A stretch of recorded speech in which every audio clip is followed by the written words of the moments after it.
Karuvannur bank തട്ടിപ്പ് ആശ്വാസ വാർത്തയുമായി ED പരാതിക്കാർക്ക് പണം തിരികെ കൊടുക്കും. കരുവന്നൂർ ബാങ്ക് തട്ടിപ്പ് കേസിലെ പരാതിക്കാർക്ക് പണം തിരികെ നൽകുമെന്ന് എൻഫോഴ്സ്മെന്റ് ഡയറക്ടറേറ്റ്.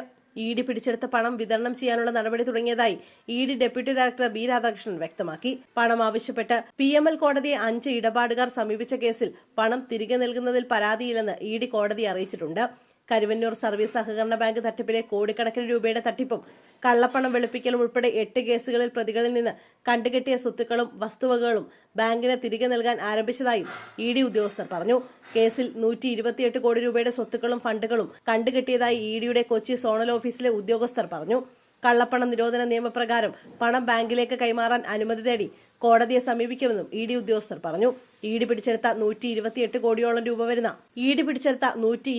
കോടിയോളം വരുന്ന തുക ബാങ്ക് വഴി പരാതിക്കാർക്ക് നൽകാനായി ബാങ്കിനെ ബന്ധപ്പെട്ടിട്ടുണ്ട്.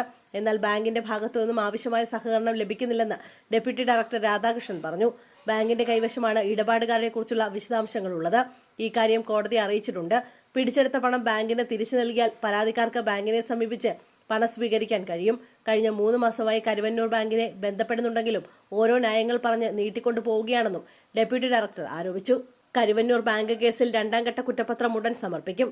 മുൻമന്ത്രി AC മൊയ്തീൻ ഉൾപ്പെടെ പ്രതിസ്ഥാനത്തുണ്ടാകുമോ എന്ന് ഇപ്പോൾ വെളിപ്പെടുത്താനാകില്ലെന്നും ഡെപ്യൂട്ടി ഡയറക്ടർ വ്യക്തമാക്കി. കേരളത്തിൽ ഇതാദ്യമായാണ് പ്രതികളിൽ നിന്ന് കണ്ടുകെട്ടിയ പണം സാമ്പത്തിക തട്ടിപ്പിന് ഇരയായവർക്ക് ഇഡി നേരിട്ട് മടക്കിക്കൊടുക്കുന്നത്.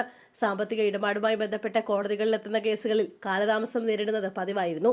എന്നാൽ ഇഡിയുടെ ഭാഗമായി ഇന്ത്യയുടെ പല ഭാഗങ്ങളിലും ഇത്തരത്തിലുള്ള കേസുകൾ പെടുമ്പോൾ പ്രതികളിൽ നിന്ന് കണ്ടുകെട്ടുന്ന പണം കോടതി മുഖാന്തരം ഇഡി കേസിൽ ഇരകളായവർക്ക് മടക്കിക്കൊടുക്കുന്ന മുൻകൂർ രീതികൾ ഇതിനു മുമ്പും ഉണ്ടായിട്ടുണ്ട്.